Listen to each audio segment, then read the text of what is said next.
মধ্যপ্রাচ্যের তপ্ত মরুভূমি আর বারুদের গন্ধে ভারী আকাশ এখন এক অন্যরকম পরাজয়ের সাক্ষী।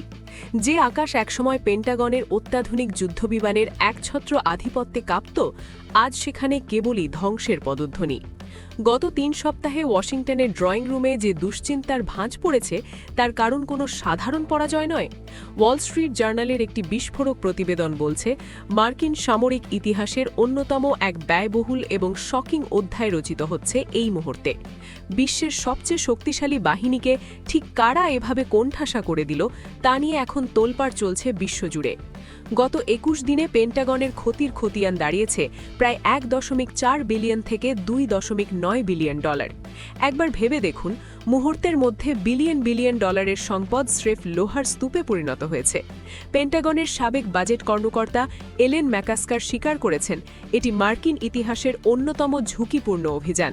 পরিস্থিতি এতটাই বেগতিক যে এই বিশাল ধাক্কা সামলাতে পেন্টাগন এখন ২০০ বিলিয়ন ডলারের একটি বিশেষ সম্পূরক বাজেট দাবি করেছে। আধুনিক প্রযুক্তির এই মহাবিপদ কেবল অর্থ নয়, বরং আভিজাত্যের ভিত নাড়িয়ে দিয়েছে। এই যুদ্ধের সবচেয়ে বড় টুইস্ট লুকিয়ে আছে আকাশপথে। ১ মার্চ কুয়েতি এয়ারক্রাফটের একটি ছোট ভুল নিশানায় মুহূর্তেই ধ্বংস হয়ে যায় ৩টি অত্যন্ত দামি মার্কিন F-15 ফাইটার জেট। এরপরই আসে সেই শকিং খবর, ১৬ মার্চ ইরানের নিখুঁত নিশানায় মুখ থুবড়ে পড়ে বিশ্বের দম্ভ হিসেবে পরিচিত F-35 স্টিলথ জেট। যে বিমানকে রাডারে ধরা প্রায় অসম্ভব বলা হতো, সেটি আজ ইরান দাবি করছে তাদের শিকারে পরিণত হয়েছে। একে একে আকাশ থেকে ঝরছে পেন্টাগনের আভিজাত্য। এমনকি জ্বালানি সরবরাহকারী বিশাল KC-135 বিমানগুলো মাঝ আকাশে সংঘর্ষে প্রাণ হারিয়েছে ৬ জন সেনার। সৌদি আরবের রানওয়েতে মেরামতের অপেক্ষায় পড়ে থাকা ক্ষতিগ্রস্ত বিমানগুলো যেন আজ মার্কিন বিমান বাহিনীর অসহায়ত্বের প্রতীক। আকাশের পর নজর ফেরানো যাক সমুদ্রের দিকে, যেখানে মার্কিন নৌবাহিনীর গর্ব, বিশ্বের অন্যতম শক্তিশালী রণতরী USS জেরাল্ড আর ফোর্ড এখন অগ্নিদগ্ধ হয়ে গ্রিসের বন্দরে মেরামতের অপেক্ষায়। সমুদ্রের বুকে এই অগ্নিকাণ্ড কি কেবলই দুর্ঘটনা, নাকি কোনো গভীর মনস্তাত্ত্বিক আঘাত?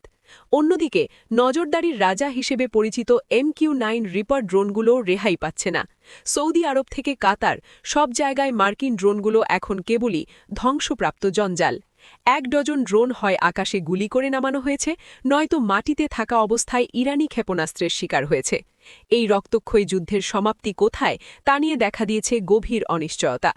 ২৮ ফেব্রুয়ারি থেকে চলা এই ধ্বংসলীলায় এ পর্যন্ত ১৩ জন মার্কিন সেনা প্রাণ হারিয়েছেন, আহত হয়েছেন প্রায় ২৯০ জন।